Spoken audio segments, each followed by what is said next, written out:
Life में saving बहुत important है। सेविंग इनकम की हो या टाइम की, दोनों की इम्पोर्टेंस है। व्यक्ति की इनकम कितनी भी अधिक हो, लेकिन उसमें सेविंग की हैबिट नहीं है तो उसे समय समय पर प्रॉब्लम्स को फेस करना पड़ता है। ठीक इस तरह ही समय भी इम्पॉर्टेंट है।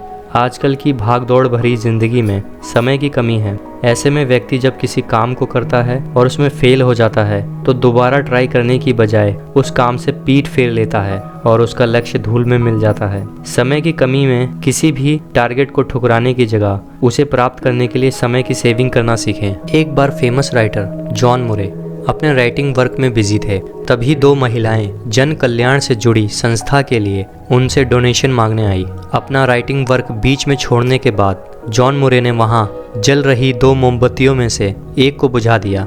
यह देखकर उनमें से एक महिला ने दूसरी महिला से धीरे से कहा, यहाँ कुछ मिलने वाला नहीं है। जॉन मुरे को जब उन महिलाओं के आने के उद्देश्य का पता चला तो उन्होंने खुशी खुशी $100 उन्हें दे दिए। महिलाओं के आश्चर्य का ठिकाना न रहा। उनमें से एक बोली, हमें तो आपसे 1 सेंट भी पाने की उम्मीद नहीं थी, क्योंकि आपने हमारे आते ही एक मोमबत्ती बुझा दी थी।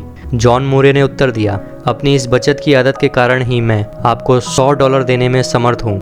मेरे विचार से आपसे बातचीत करने के लिए एक मोमबत्ती का प्रकाश ही काफ़ी है। महिलाएं बचत के महत्व को समझ चुकी थीं। महिलाएं तो बचत के महत्व को समझ गईं, लेकिन आप कब समझेंगे? जल्दी समझिए, वरना देर हो जाएगी और फिर पछताने से कुछ नहीं होता।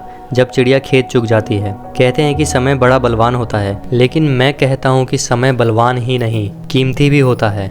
जिस प्रकार हीरे की कीमत जौहरी ही जानता है, उसी प्रकार समय की कीमत वही जानते हैं जो स्पेशल प्रकृति के होते हैं और जीवन में कुछ अलग ही करना चाहते हैं। स्पेशल प्रकृति के तो आप भी हैं, लेकिन हो सकता है कि आपने अपनी प्रकृति को अभी तक पहचाना नहीं। जिस दिन पहचान जाओगे उस दिन जीत की ओर आगे बढ़ने से आपको कोई नहीं रोक सकता। कठिन समय में समझदार व्यक्ति रास्ता ढूंढता है और कमजोर व्यक्ति बहाना।